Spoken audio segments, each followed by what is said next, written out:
continuity. Mike McCarthy said this. It seems like you go. Mike McCarthy, he was dying to not give no information right there. You know what I mean? He's pissed Jerry off. Jones You got to talk about this. Jerry would have immediately, here's your answer. Mike said, "Oh man, I don't even want to." I guess. Mike McCarthy, y'all. On this format most years, it's and I think it's part of being a draft and develop program. I'm just going back through my career. I don't remember too many times where, week 2 or after the second preseason game or the third preseason game, you say, okay, this is it. I think just part of being young and injuries and all those things sometimes keep you from getting to that quicker than you need to be. He cared nothing about your goofy ass question.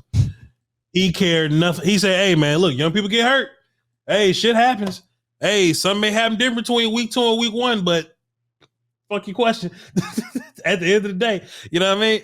And honestly, that's how I feel about it also, man. Just look, we just gonna take the best dudes. We just gonna line them up, put them in place, and just whatever we get from it, we just gonna pray about it. Like old Jerry Jones said, we just gonna, hey baby, we just gonna pray to the Lord, pray to the good Lord, just hope it all works out, man. But sometimes you gotta ignore continuity. You gotta ignore continuity just to get dudes on the field.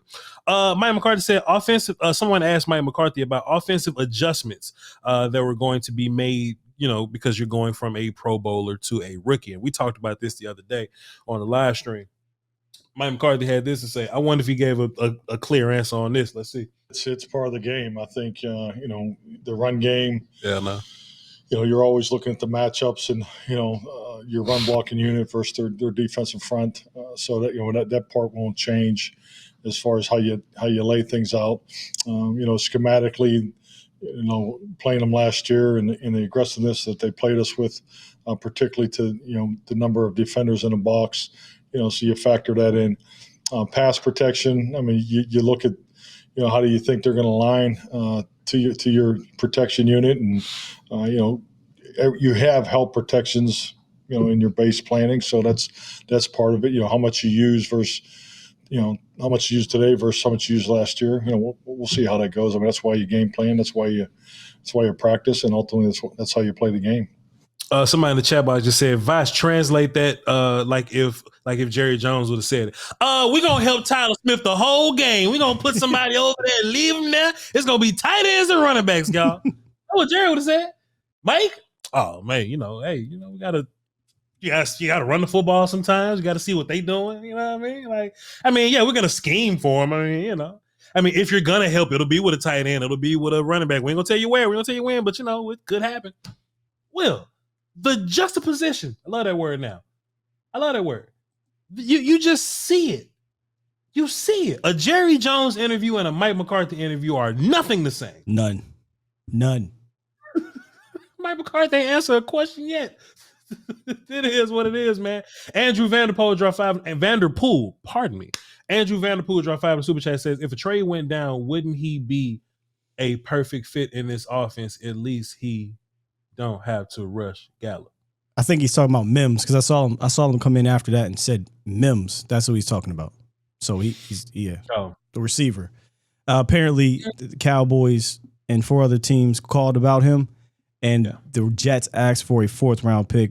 New reports came out. It was a 5th round pick with a conditional 5th round pick that could have been a 4th if he reached certain numbers. So sure. And that goes back to what I was saying yesterday, right? Like, Cowboy fans give me the idea that they don't want these unproven guys. And I understand Denzel Mims just had a good game, a good preseason game last weekend. Denzel Mims has had NFL snaps before, sure. But what separates Denzel Mims from Noah Brown? Like, what really separates them dudes, And I think it's because we just recognize we recognize Denzel Mims in the draft process, so we want to shoot our shot with Denzel Mims. But I think we got enough guys that's kind of like shooting our shot. This ain't like Malik Turner. Like, if there's one dude that's out there that we can just go get right now, go get me Malik Turner. I seen that dude play here. I've seen Dak throwing the football. I've seen Dak throwing the football in practice and in the game. Like, just give me that dude if I had to go pick a guy. That's what I said. Denzel Mims is cool, man, but that's not moving the needle enough for me to force me to go make a move, if that makes sense.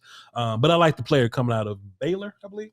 Yeah. I think it was Baylor. Yep. Kenny Stanley dropped the 5 in the super chat. He says, would you sign Nick Martin? Nope. Zach Martin, little brother, to help him at center. Him with his bro could be good. I'll say no, because just like I said, it ain't big enough change for me. If I'm going to go bring somebody in, they got to be better than Tyler Biadasz. Better with a capital B. You understand? And Nick Martin ain't better than Tyler Biadasz with a capital B. You understand what I'm saying? Like, if he's the same as Tyler Biadasz, if he's a little over Tyler, a little under Tyler Biadasz, I'm just gonna keep Tyler Biadasz. You know what I'm saying? Yeah. Like give me some big change if we're gonna make big change. If not, just hold what you got. Hold the guys that you got. Lincoln Blake dropped the 5 and says, the better the players, the easier it is for them to have continuity. You goddamn right. Look, you want to learn something about some continuity? Tyler Biadasz don't care nothing about all that Connor Williams continuity he had. Look, when we was in that damn preseason game and Tyler Smith moving people by himself, Tyler Biadasz will never go back to Connor Williams continuity. Thank you so much. Continuity doesn't matter if the players are trash. Thank you, Lincoln Blake. Fantastic super chat there. And I think we are caught up. There we go. Preston Williams is another guy that I would not trade for. Let's see what else we got here. Number 2, I wrote down focus. I was in a rush. My bad. So I'm assuming this is what's the focus going into the regular season, going from preseason. So if that's not what I mean, I apologize. But this is what we're just gonna, imply that I wrote down focus for. The biggest thing is, and frankly, I talked to the whole team about it. I mean, this is really your first time to shift gears, first time to do carded periods, just because the way we went through the preseason, we haven't operated on an in-season format at all. So the point I'm making is the reps are so critical. And so today was more about cleaning up some of our self-scout, just making sure we were on top of conceptually what we've been working on in camp.